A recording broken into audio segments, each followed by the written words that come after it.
L'idée de construire l'espace de cette manière-là, elle est venue avec, elle est partagée avec le commissaire d'Expo, Mathieu Lelièvre. C'était une idée d'aller plutôt vers une attitude ou bien un esprit installatif. C'est une première pour moi, c'est-à-dire après l'expo chez Salma Feriani en novembre, on a essayé, c'est-à-dire d'aller un peu vers l'installation et l'investissement de l'espace, mais ici on a, à cause de l'espace qui permet aussi d'aller plus loin dans cette idée-là, on a essayé de donner une autre dimension au travail et de créer ce dispositif qui est au fond une manière ou bien une tentative de désœuvrement du dispositif, c'est-à-dire comme concept et terme foucaldien qui parle de dispositif des pouvoirs en place, et c'est-à-dire de ce mécanisme qui s'installe tout de suite entre deux personnes. C'est-à-dire s'il y a deux personnes, il y a toujours un mécanisme ou bien un dispositif qui s'installe. Alors c'était une idée comme un contre-dispositif, un dispositif pour contrer l'idée du dispositif lui-même, et aussi, c'est-à-dire esthétiquement, c'est d'appliquer l'idée de l'installation, pour moi, et d'investir l'espace et créer une identité à travers une identité de l'exposition et de l'espace aussi, c'est-à-dire de réinventer l'espace et d'investir l'espace. Oui, et c'est l'idée de créer des étapes au sein de l'expo, c'est-à-dire les spectateurs, dès le début, ils découvrent une nouvelle forme d'expression de Femer Mejlis, c'est-à-dire c'est nouveau pour moi de produire ce genre de toile, c'est-à-dire ce format très grand, c'est-à-dire l'accrochage aussi, et c'est pour annoncer cette nouvelle approche et pour mettre aussi les gens dans l'esprit de l'exposition. Et après, c'est-à-dire c'est comme un parcours, ou bien un rituel on passe d'un état à l'autre. C'est aussi en rapport avec le titre aussi, état d'exception avec S, c'est-à-dire State of Exception. Le S, c'est exprès, c'est pour désœuvrer aussi, c'est l'idée de Agamben aussi, c'est de Georges Agamben, c'est de désœuvrer aussi ce concept-là sécuritaire, c'est-à-dire l'état d'exception, ce terme juridique et sécuritaire, et de s'approprier de ce terme-là avec des outils esthétiques. Et alors, il devient une expression esthétique et picturale, c'est-à-dire c'est les états de l'expo, ou bien les états de l'artiste. Et ici, ce sont trois, c'est-à-dire trois étapes, ou bien trois états. Un état expérimental qui va vers la déconstruction de l'espace et de ma pratique aussi, c'est-à-dire dans un esprit déconstructiviste. Après, on passe à un état plus conventionnel, habituel, c'est-à-dire le white cube, entre guillemets, c'est-à-dire les œuvres accrochées sur un mur blanc, avec une présentation classique. Et ensuite, la dernière et troisième étape, c'est l'atelier, c'est l'espace. C'est-à-dire, c'est pas vraiment l'atelier dans l'idée un peu romantique ou bien, c'est-à-dire folklorique, c'est-à-dire l'artiste dans son atelier en train de travailler, et toute cette image un peu, c'est-à-dire trop théâtrale. Mais l'atelier, c'est l'esprit de l'artiste, ce qui se passe à l'intérieur de la tête de l'artiste. C'est un peu ça, c'est-à-dire, et on a extrait des objets, des parties de mon vrai atelier, c'est-à-dire de Nabeul, et on les a ramenés ici. C'est-à-dire une manière de de transgresser l'atelier lui-même et de le ramener ici pour proposer aux gens, c'est-à-dire un dialogue entre les outils à travers lesquels je travaille, par lesquels je travaille, et le résultat, c'est-à-dire tout se passe là-bas et tout ce que vous voyez, c'est à travers ces tubes-là, ils se transforment. Et ici, on donne importance à l'artiste. C'est-à-dire sans l'artiste, ces objets-là n'ont aucune importance, entre guillemets. C'est-à-dire, et pas centraliser, mais pour concentrer tout sur l'artiste, l'importance de l'artiste et du savoir-faire et du savoir de l'artiste. C'est récemment, c'est-à-dire en préparant l'exposition au MAC de Lyon, qui aurait dû se tenir en septembre dernier et février dernier, mais à cause de la crise sanitaire, elle est reportée en avril 2022, aussi avec Mathieu Lelièvre et Salma Toukan comme commissaire. Je voulais ouvrir de nouvelles portes pour ma pratique, c'est-à-dire de nouveaux horizons.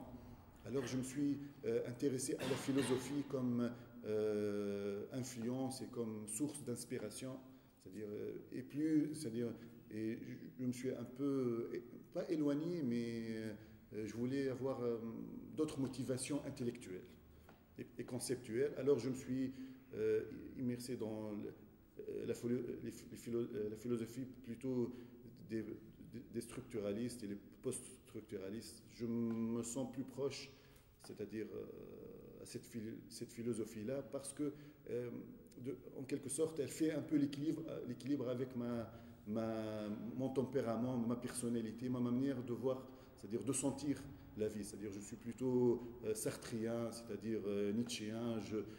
J'aborde la vie, je me confronte à la vie avec mon corps, mes sentiments, ma chair. Mais je voulais faire l'équilibre avec cette philosophie-là qui nie complètement toute présence de l'auteur et importance de l'auteur. C'est-à-dire les structuralistes, c'est ça. Pour avoir un point de vue et une approche plus cynique peut-être de la réalité, de la politique, de tout ce qui se passe, c'est-à-dire dans mon environnement.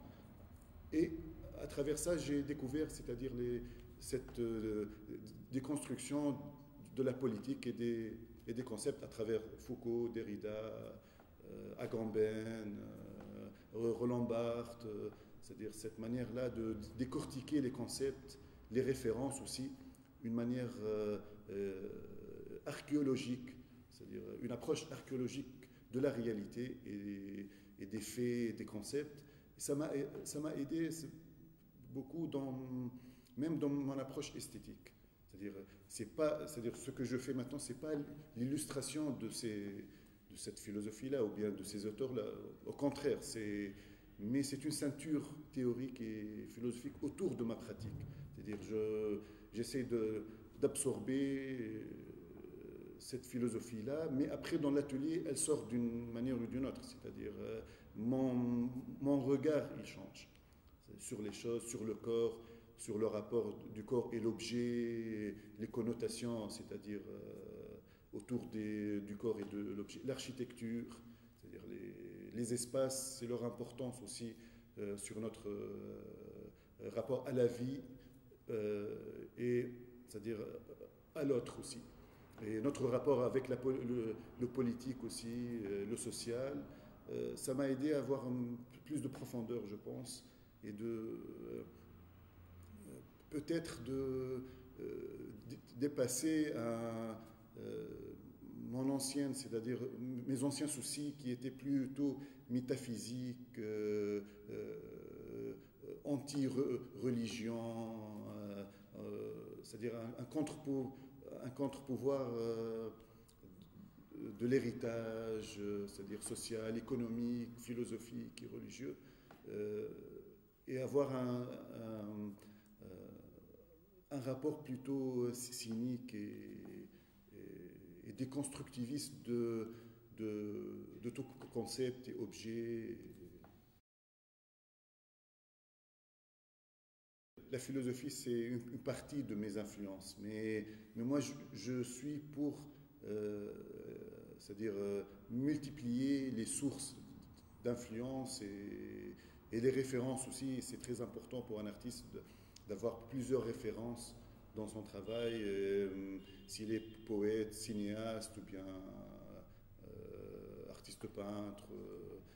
C'est-à-dire, et je m'influence beaucoup du cinéma, c'est-à-dire de la manière même de procéder. Je m'approprie c'est-à-dire de cette pratique-là, d'une terminologie cinématographique, si on peut dire ça. C'est-à-dire surtout la manière de faire le montage, le découpage, l'agrandissement, le zoom, les angles de vue. C'est-à-dire, c'est un peu aussi, c'est à cause aussi de mes lectures aussi, parce que la philosophie, elle a évolué quand elle s'est appropriée d'une terminologie scientifique et physique.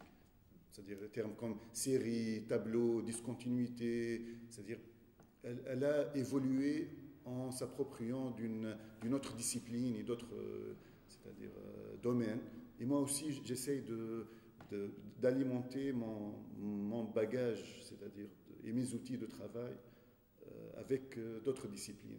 Et le cinéma, moi je suis, c'est-à-dire de la génération des années 90, fin des années 80 et début des années 2000. Moi je suis très influencé du cinéma américain des années 90, les grands cinéastes tels que David Lynch, Cronenberg, Carpenter, ce travail sur le corps, sur l'objet, le rôle de la psychanalyse dans notre rapport avec la réalité, le montage aussi, la violence, le rapport avec le politique et le social. C'est-à-dire tout ce cinéma m'a apporté ce regard-là sur et techniquement aussi.